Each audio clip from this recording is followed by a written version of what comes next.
Over the weekend, we all made the spring forward in time. Yeah, it's still got that jet lag feeling this week, don't you?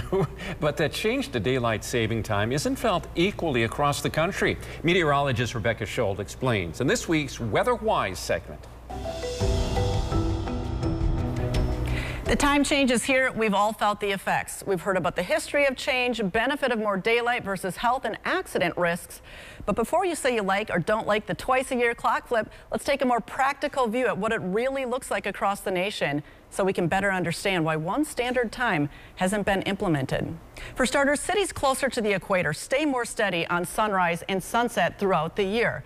A more dissected look also reveals that locations on the southeast fringes of time zones also will feel less of an impact. So let's take a look at the map. The latest sunrise if daylight saving time is permanent would be closer to 8 a.m. in places like LA. Now let's take a look at some other regions as that becomes later and later and more of a problem with that late start to our daylight. And how about places across Michigan like Detroit or Marquette? If they did not have daylight saving time, sunrise would be 9:30. in the heart of winter. Conversely, with daylight saving time kicking in, it's a more reasonable 8:30, and on the opposite end of the season, sunset in those spots is closer to 10 p.m. during the longest days of summer, with a sunrise at 6 a.m. versus 5 a.m. At the end of the day, it does look like a one-size-does-not-fit-all, and perhaps that is why leaders keep hitting the snooze button on one permanent time year-round. Interesting. What does all of this look like in Milwaukee? Yeah, so I couldn't put all of that on the page, but here's what it would look like for Milwaukee. And you saw Milwaukee was still kind of in that sliver closer to the eastern side of the central time zone. So let's see what it would look like if we get rid of time change here for southeast Wisconsin. Okay, let's say we're going to stick with permanent daylight saving time. In January, those sunrises would be closer to 8:30. So again, that could be a problem for kiddos walking to school in the dark. But sunset would be at 5:27.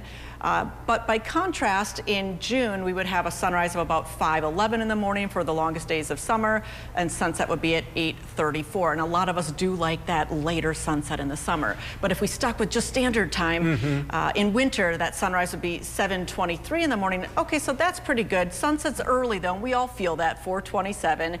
And then in June, the longest days, that sunset would still be at 7:34, so it'd be a little earlier. And that sunrise would be awfully early at 4:11 in the morning. So yeah, it's almost like a personal thing. No one likes the time change, right? I'm still drowsy, but it's kind of like some of those differences across the nation can be pretty wild. Yeah, sunrise at 8:30 in the morning is pretty late. It reminds me back in the early 70s, sorry, I'm dating myself, but when the oil crisis and they decided to go to daylight saving time in like January, we were walking to the bus stop and it was totally dark out. Right. Any states that do not spring ahead and fall back at all, say forget about it? Yeah, and I know Indiana has had a lot of controversy, states that are divided with time zones already, but Hawaii and Arizona for sure stay on standard time year-round. And like I said, when you're closer to the equator, places like Hawaii, it's probably more of a nuisance for them to switch back and forth, so that makes sense for them. Yeah, I think the spring ahead affects us, you know, as far as our sleep-wake patterns, more so than what happens in the fall when we fall back. So, but we'll get through it. Definitely needed.